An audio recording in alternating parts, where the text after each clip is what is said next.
Shalom.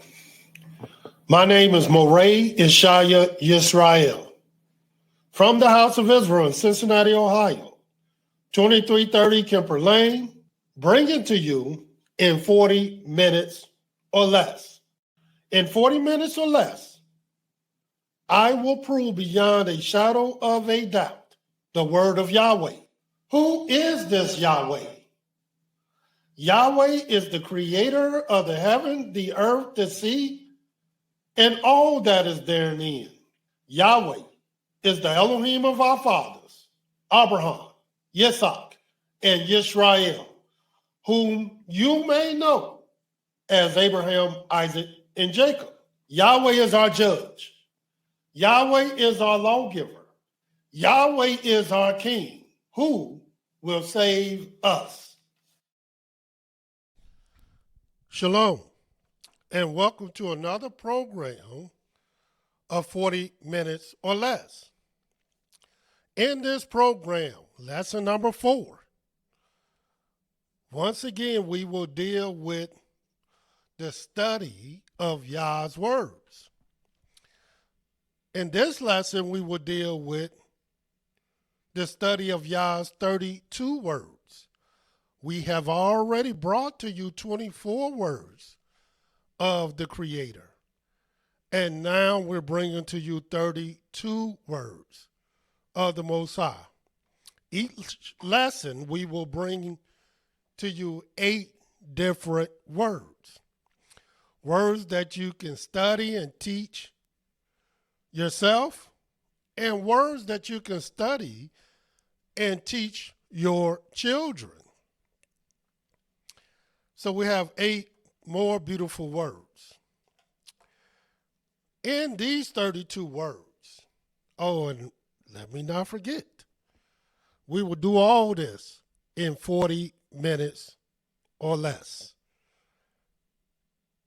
In these words that we're going to bring to you, these 8 words, the first word that we will bring to you is not just a word, but it is a name. And little do people know, all names come from words. They're just merely words that one will choose and call it a name, but they all come from words. And there's nothing greater that you can have than a name. The scriptures teach us a good name is rather to be chosen than riches. So you always want a good name. And names come from a lot of different reasons. Really just 2. They come from time and judgment. And if you know the time, if you know the judgment, then you will begin to learn the purpose. Because there's purpose in names, just like there's purpose in words. And let us deal with the first word, which is Adam, or Adam, as you might know it. And let us read about this Adam in the book of Genesis, the 2nd chapter. Yes, you will read about Adam even in the 1st chapter. But we're going to start in the 2nd chapter. In the book of Genesis 2, and I'm going to read to you the 19th verse. It says, "And out of the ground Yahweh Elohim formed every beast of the field and every fowl of the air, and brought them to Adam to see what he would call them. And whatsoever Adam called every living creature, that was the name thereof. And Adam gave names to all cattle, and to the fowl of the air, and to every beast of the field. But for Adam there was not found a help made for him. So Adam, the first man, and his name was Adam, the Almighty gave him the authority to name every beast, every fowl, every living creature in the earth. Yahweh gave him that authority. And that was beautiful. Even the cattle and the fowl and the beast, yes, that came from Adam, which again comes from the Hebrew word Adam. Now they will tell you that the name Adam means rooty, red from the earth. Of course, I'm going to show you otherwise. I dispute what they say about the meaning as well as the purpose for the name Adam. You also read in this 23rd verse in this same chapter. And Adam said, because he didn't have a helpmate, this is now bone of my bones, flesh of my flesh. She shall be called woman because she was taken out of man. So even Adam, the man that Yahweh gave authority to, dominion over everything in the earth, even named woman. The word woman actually comes from him. And he tells you why he named her woman. And that's because she was taken out of man. But not only that, that's why it's so vitally important to study words and to understand what you're reading. In the book of Genesis, the 3rd chapter, not only he named everything in the earth, every living thing in the earth, not everything, but every living thing in the earth,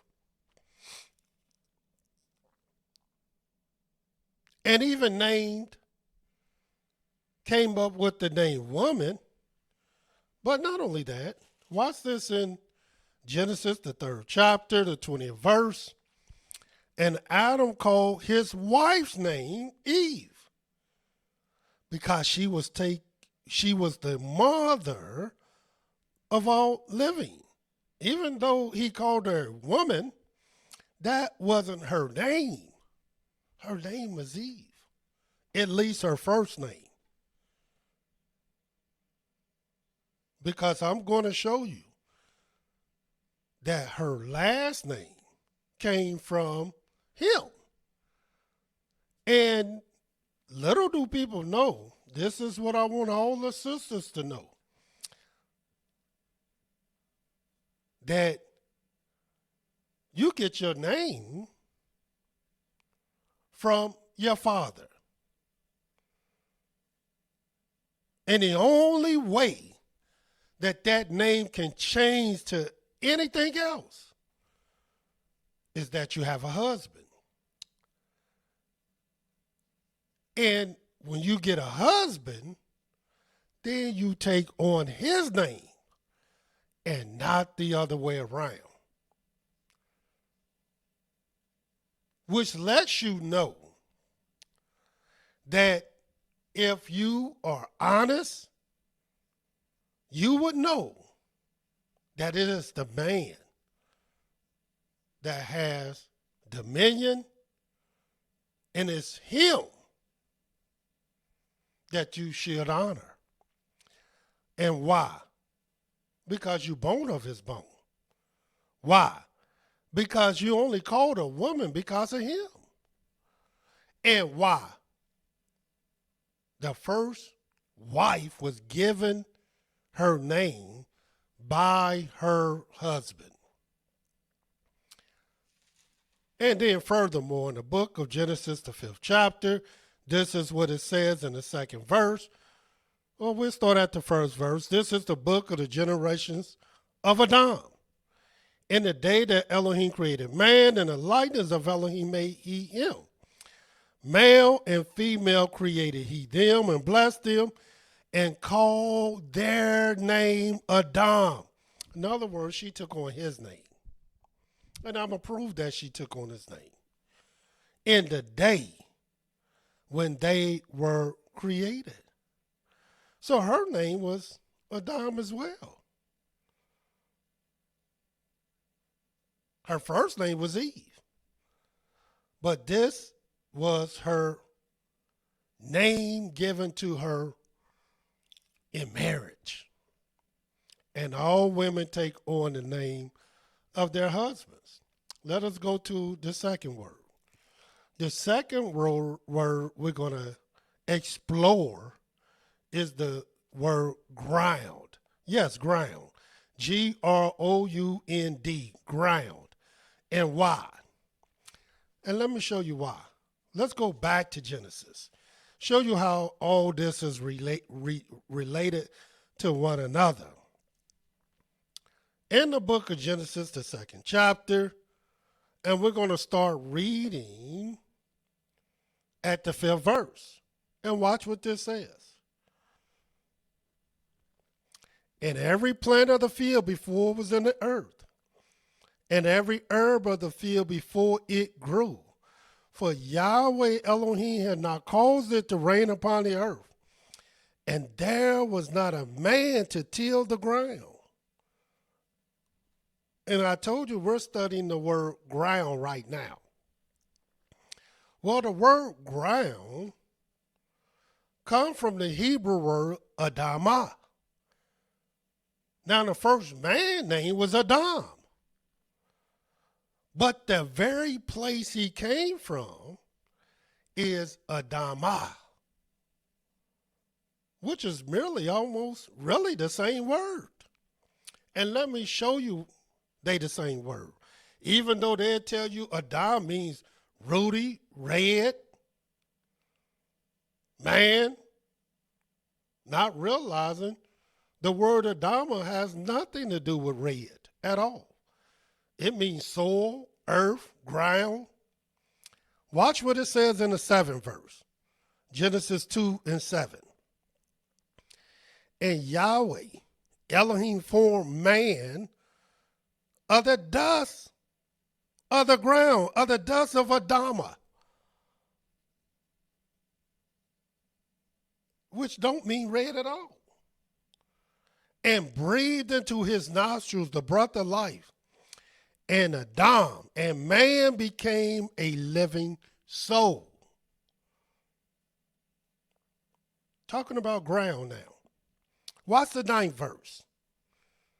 And out of the ground made Yahweh Elohim to grow every tree that is pleasant to the sight and good for food, the tree of life also in the midst of the garden, and the tree of the knowledge of good and evil. Now imagine, we know the Garden of Eden was located somewhere in Africa, in the most fertile part of Africa. And when you're in the most fertile part of Africa, you're not going to see red dirt. You're not even going to see light dirt. The dirt that you will see in the most fertile part is that rich, black, and I mean black dirt. Why do you think most of the people over there are jet black rather than red, rather than light skin, rather than white? They're jet black in the most fertile part of Africa. And why? Because this is the type of ground, earth, soil that exists, which come from the Hebrew word Adamah, which is just an extension of the word Adam. in which he was made from. He was made from Adama. Furthermore, in the book of Genesis, the 3rd chapter, showing you how these words relate to one another. In the book of Genesis 3, starting at verse 17. And Adam, he said, because you have listened to the voice of your wife, and have eaten of the tree in which I commanded you, saying, you shall not eat of it. Cursed is the ground for your sake. And little do people know, people think Adam is cursed. No, he was not. People think Eve was cursed. Or Eve cursed us. No, she did not.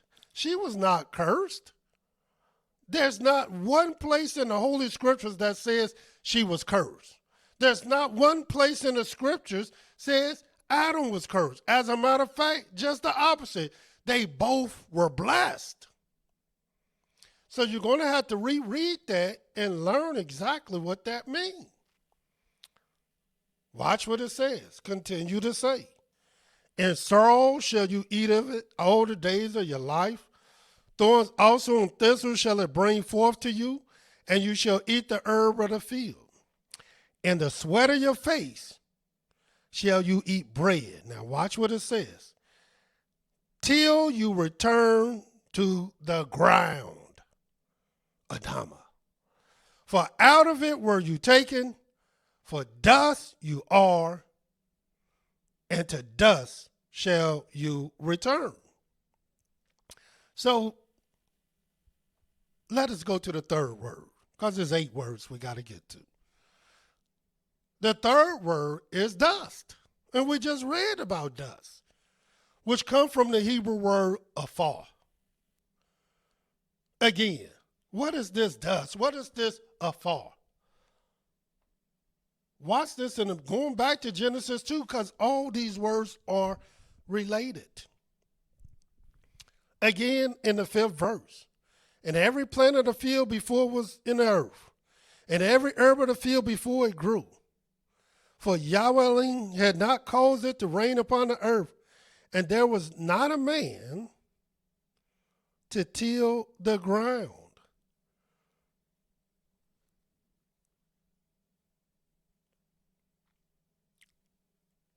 But there went up a mist from the earth and watered the whole face of the ground. And watch the 7th verse. And YAHWEH formed man of the dust of the ground. This word dust comes from the Hebrew word afar, which means to be powdered or gray, ashes, mud. What color is mud? Yeah, most mud is black. Most ashes is black and gray. That's why it says powdered or gray. But really it's coming from blackness. Also in Genesis, the 3rd chapter, the 19th verse. In the sweat of your face shall you eat bread till you return to the ground. For out of it were you taken, for dust you are, and to dust shall you return. And oftentimes people don't say dust. They just say ashes to ashes, dust to dust. And all you got to do is burn something to get the ashes of it, and it don't turn red, brothers and sisters. It turned black and gray. Let's go to the 4th word. The 4th word is another name. This name is Eve. And of course, the first time you will see her name is in the book of Genesis, the 3rd chapter. Since we're in Genesis, the 3rd chapter, and as I said before, if people understood, really truly understood the authority that Yahweh gave to man. Then they have a little bit more honor for man. And I'm not just talking about any man. I'm talking about the Son of the Most High. I'm talking about the children of the Most High. I'm talking about the people of the Most High. I'm talking about the righteous. In the book of Genesis, the 3rd chapter, the 20th verse, and Adam called his wife name Eve, which come from the Hebrew word kawah. A lot of people say kavah, but no, kawah. And what do it means? Because she was the mother of all living. That's what her name means. It means living. They added the mother part, but that's okay because she really was the mother of all living. But that's what her name means, living. It comes from the Hebrew word kayi or kai, which means living. Now the scripture in the book of Genesis, the 4th chapter. Turn there. The very first verse. And Adam knew Eve, his wife, and he named her. And she conceived and bore Cain and said, I've gotten a man from Yahweh. So here it is, her name. Her name means living, which came from her husband Adam, which I may add, name every living creature in the earth. That's the authority that Yahweh will give him. That's the authority that Yahweh gave man. Man still has this authority today. Now, how do I know this? Because still to this day, we don't take on our wives' name. Our wives take on our name. Our children don't take their mother's name when the father and the mother is married. They take on the father's name. The earth is out of course today, so our people doing whatever they want to do. But it's not right. Again, Genesis, the 2nd chapter. I want to read this again, the 7th verse. And Yahweh Elohim formed man of the dust of the ground, breathed into his nostrils the breath of life, and man became a living soul. He became kawah, living. Or the name kaya, which means living.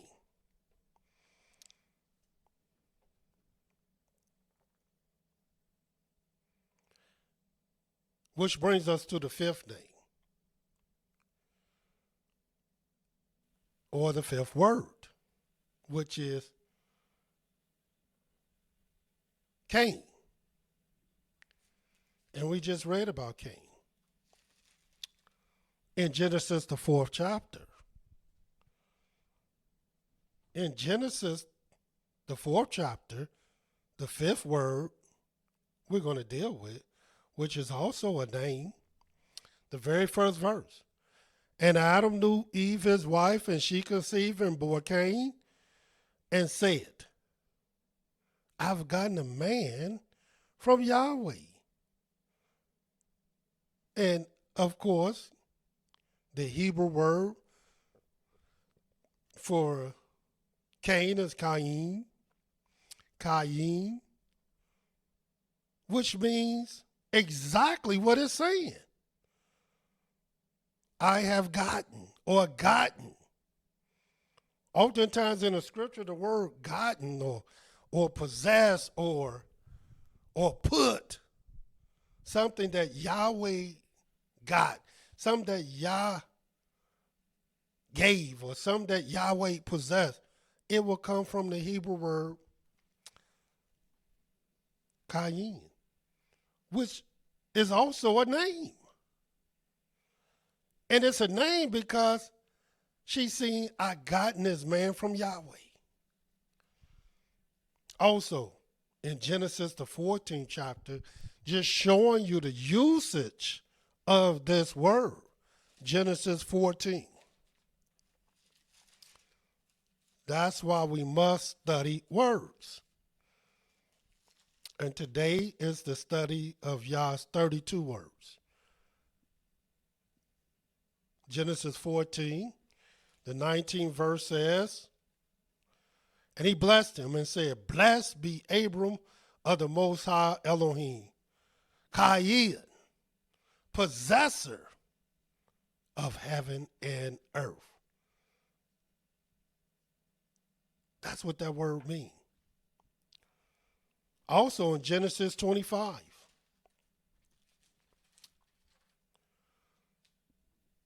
Or you can just say Cain. Genesis 25, it says in verse 10, the field which Abraham purchased of the sons of Heth, there was Abraham buried, and Sarah his wife. And the word purchased, Abraham, Cain, or Abraham, Cain. This is what he got of the sons of Heth. This is what he purchased of the sons of Heth. This is what he possessed of the sons of Heth. That's what that word means. And that word became a name. These are the things you have to know. Let us go to the sixth word. The sixth word is Abel. And just like Adam, a lot of tricks have been played with this word Abel. Here it is in the scriptures. The first time you will see this name, again, is in the book of Genesis, the 4th chapter. And watch what it says. The very first verse. And Adam knew Eve, his wife, and she conceived and bore Cain, and said, I have gotten a man from Yahweh. And she again bore his brother Abel. And Abel was a keeper of the sheep, but Cain was a tiller of the ground. And in process of time it came to pass that Cain brought of the fruit of the ground an offering unto Yahweh. And Abel, he also brought of the firstborn of his flock and of the fat thereof. And Yahweh had respect unto Abel and to his offering, but unto Cain and to his offering he had no respect. And Cain was very angry, and his countenance failed. And why? Because as you can read here, it literally says that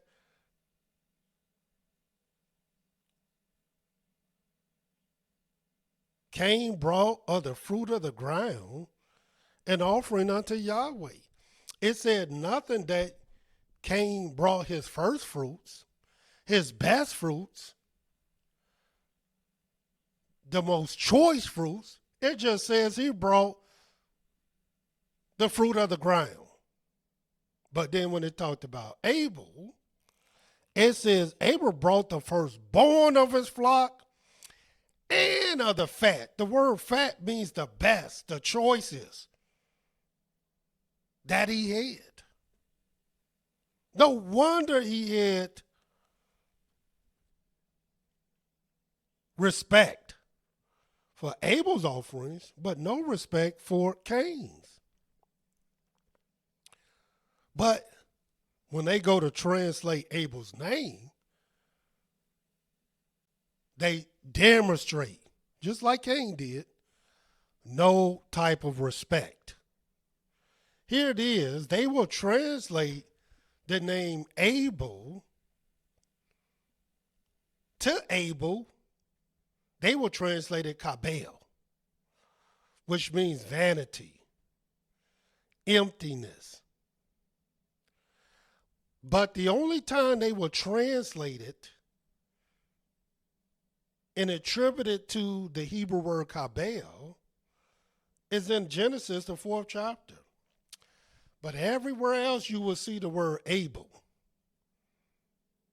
It has nothing to do with vanity. It has nothing to do with emptiness. It has nothing to do with kabel. It's actually the Hebrew word Abel, how it's spelled. Abel, but it's pronounced Abel. But you go to the Hebrew, they were translated kabel, which is talking about some vanity and emptiness. But let me tell you what the word Abel means. Now, in the scriptures, you'll see Abel, Beth, Ma'aka. You will see which has a great name. Abel Ma'im, the house or the metal. The word Abel means metal, metal of water.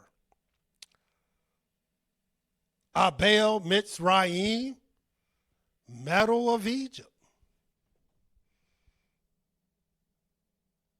All through the scriptures, it will say something good when you look up Abel. But they will translate it Kabel. And this to me is total deceit. Now, how do I know that? Well, again, the word Abel means metal. And watch what it says about Abel, or in English, Abel. I'm going to read this again. Genesis, the 4th chapter, the 2nd verse, or let's start at the 1st verse. And Adam knew Eve his wife, and she conceived and bore Cain, and said, I have gotten a man from Yahweh. But then you notice it gives Cain's meaning, name, his name, but it seems to leave out the meaning of Abel's name. But I'm going to show you it really didn't. It says, and she again bore his brother Abel, and Abel was a keeper of sheep, but Cain was a tiller of the ground. Now here, check this out. If a man owns sheep and he's keeping sheep, where do you want to keep your sheep? Do you want to keep them on a mountain? Is that where you keep sheep? Like mountain goats? Do you want to keep your sheep in the valley? Or do you want to keep your sheep in a meadow? I think you will want to keep them in a meadow. Hence the name Abel or Abel. Because he was a keeper of the sheep. Study words, because then you will get purpose and meaning. The 7th word that I want to bring to you is Seth. And you'll read this in this same Genesis, the 4th chapter.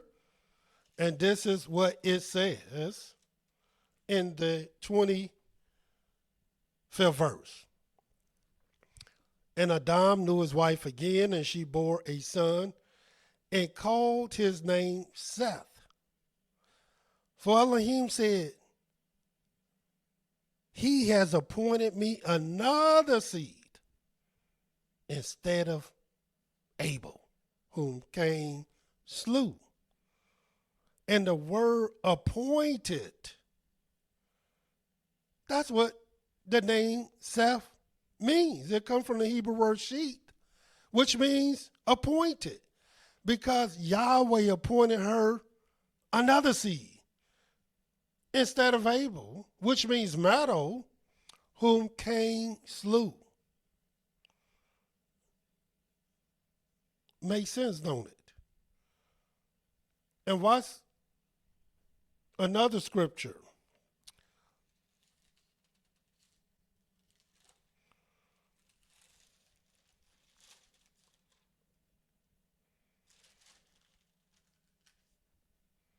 And actually, it brings us to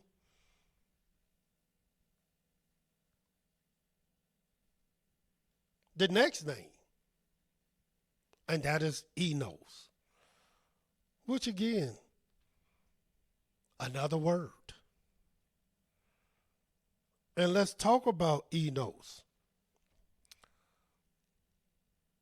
in the 26th verse. And this is what it says.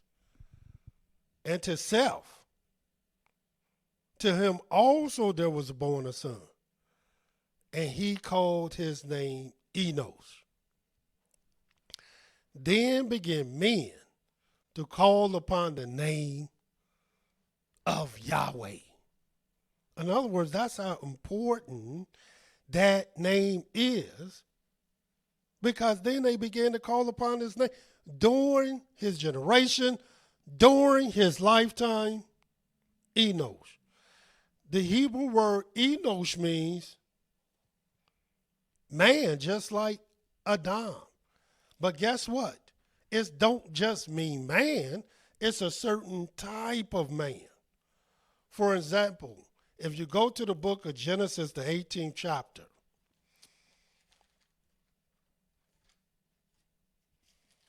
in the book of Genesis 18, starting at the first verse, and Yahweh appeared to him in the plains of Moreh, and he sat in the tent door in the heat of the day. And he lifted up his eyes and looked, and behold, 3 men stood by him. And when he saw them, he ran to meet them from the tent door, bowed himself toward the ground. In other words, these 3 men, they were called Enos.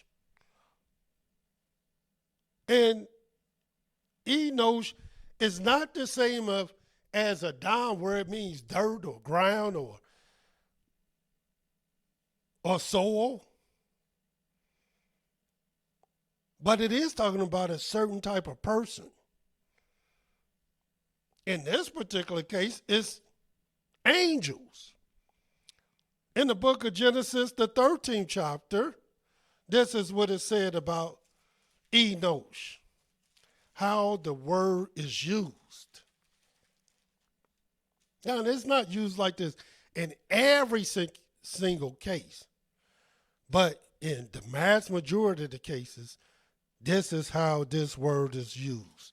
In the book of Genesis 13, verse 8, and Abraham said to Lot, let there be no strife, I pray you, between me and you, and between my herdsmen and your herdsmen, for we are brethren. And this word we is Enos.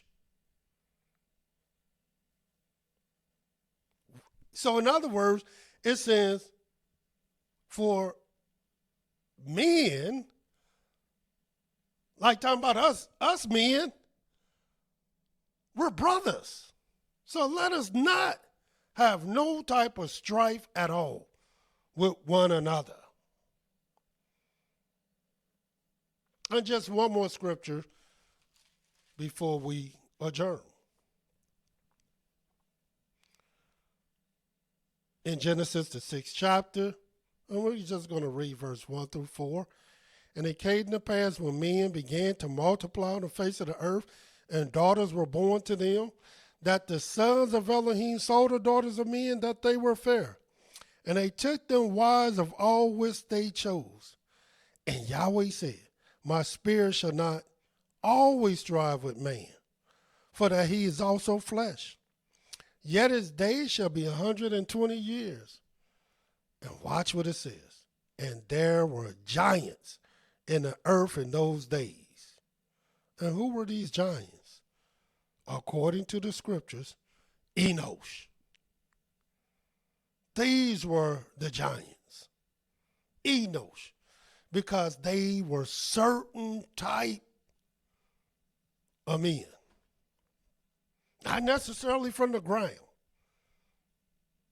Might have been from the ground, but not necessarily. The study of Yah's 32 words. Until our next lesson, Yahweh love you, and so do I. Shalom.